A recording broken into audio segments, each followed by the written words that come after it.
Hey there guys, and welcome back to another edition of the baseball version of the Casual Fan Podcast, the hardest working, most accurate, most entertaining, and above all else, the most profitable sports gambling podcast on YouTube. Before we begin, why not be bold? Why not be brave? Why not live on the edge?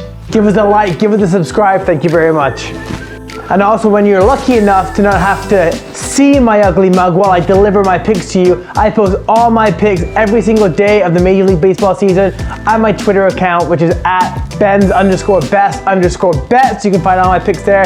Well, what can we say about the first week? It was electric, it was scintillating, it was sensational. We had people getting hit by pitches while the ball was in the strike zone, something that I didn't even think you could do. And just last night, we saw the winning run score in an amazing Phillies-Braves game, and the runner didn't even touch home plate. But who cares, right? Doesn't matter. Give the Phillies the win. Whoop-de-doo. No, I'm not bitter. I didn't have a lot on the Braves or anything like that. And that's really, unfortunately, been the theme of the first week. I could just as easily have been 6-1 and looking at an unreal start to the baseball season. But I digress. Like I said, trust the process, keep moving forward, keep on keeping on, and it will all even out and we'll end on the plus side. Let's quickly look back at some talking points from week one. Oh, the old Boston Red Sox. They clearly listened to my constructive criticism, and after getting swept by the Orioles in the first series, they got their own back on that Orioles team, and they're now sitting at 6-3, winning 6 games in a row. And the Angels, they took a series against the Dodgers, probably the best team in baseball, and they took a series against a really good Chicago White Sox team, and they also took a series against who the hell knows Toronto Blue Jays. Philadelphia Phillies, as we mentioned, getting that win last night, they're the only team with a winning record in the so-called best division in baseball, the NL East. And good God, I don't know what Jacob deGrom did in another life, but he never gets any run support.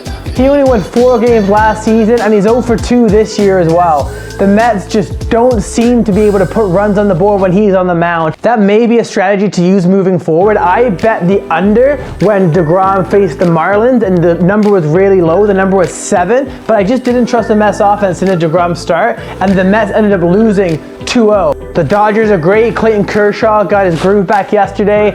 The Tatis injury sucks for the Padres, but they look pretty good. Shout out Joey Musgrove on that no-no, first in franchise history. San Francisco Giants staying in that division. They took a series against the Padres and they swept the Rockies, all without putting up more than 4 runs in a game. Yikes. So I'm kind of looking to bet against the Giants moving forward here. And that's what we're going to kind of look for. We're going to look for teams with records that are better than they should be and teams with worse records than they should be. Just like the Oakland Athletics, they're 3-7, but they faced the Dodgers and they faced the Astros. Essentially, the message I'm trying to deliver you guys is what's so unique about baseball.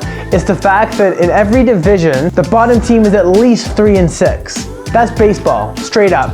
Except one obvious team, which is the COVID Washington Nationals, and they're without half their roster, so we'll give them a pass. The worst teams, your Detroit Tigers, your Baltimore Orioles, your Pittsburgh Pirates, they've already won 3 games. You don't see that in other sports. The Buffalo Sabres losing 20+ games in a row. You don't see a baseball team do that. And I'm just going to quickly give myself a pat on the back for giving a lot of love to Corbin Burns before the season. He's looked like an absolute Cy Young candidate in his first 2 starts. So now, tonight's picks, let's go. So we're going to try a little bit of a bold strategy here. Not one that I always recommend, but I think the card is right tonight to pull this off. So here's what we're going to do. We're going to take Garrett Cole and the Yankees to beat the Toronto Blue Jays, and we're going to take Yu Darvish and the Padres to beat the Pittsburgh Pirates. We're going to parlay that together. We're at plus 114. We're already in the plus money here. Now, keeping those 2 games on that card, we're going to create another card where we're going to add Zach Greinke and the Houston Astros to beat the really bad Detroit Tigers, and boom, we're already at plus 205 for that 3-team parlay. Now we're going to go to another card where we're going to keep those 3 teams and we're going to add the Oakland Athletics to beat Old Man Bumgarner and the Arizona Diamondbacks. Like I said, Oakland have had it really tough with their first 2 opponents in the season. Now we have a 4-team parlay plus 430. In a vacuum, all those games should hit. I feel really confident about them. So we already have 4 units in the works here. Now we're going to get another unit. We're going to put it on the Chicago White Sox over the Cleveland baseball team at minus 140. I really liked what I saw out of Carlos Rodon in his first start. And the White Sox are going to win a lot of games this year. And Cleveland just beat up on the Tigers, so their record is kind of inflated. A few over-under bets here, guys. 2 bad pitchers and 2 really good teams here in the Phillies and the Mets. So let's take the over 8.5. And going back to that Yankees-Blue Jays game, The total seems really high for a Garrett Cole start. The over-under's at 9. They played 3 games earlier this year, and none of those games hit that 9 mark. And Robbie Ray was really good in the spring, so he could be lights out, and it could be a really low-scoring game. But even if he's not, Garrett Cole will be. Meaning I don't really see the Jays putting up more than 2 or 3 runs on the board in this game. That 15-run game against the Angels was a complete aberration. Speaking of those Angels, they're only minus 113 against the Kansas City Royals. Throw a unit on that. I really like what I've seen out of the Angels. Brady Singer will have a good career for the Kansas City Royals, but he was a little shaky in his first start, and he wasn't exactly that great last season either. Just a word of advice, if God forbid that parlay does break down, if somehow by some miracle, because like I said, it is baseball, Pittsburgh beat San Diego, I do like the individual value on the Oakland Athletics. They're only minus 135. I wouldn't necessarily bet on the Astros, for example, around minus 250. Value's not there for me, but I do like Oakland's value. If your parlay's still alive, if my parlay's still alive, I'm gonna just ride with that parlay, with that card. But if it breaks down, bet individually on the Oakland Athletics.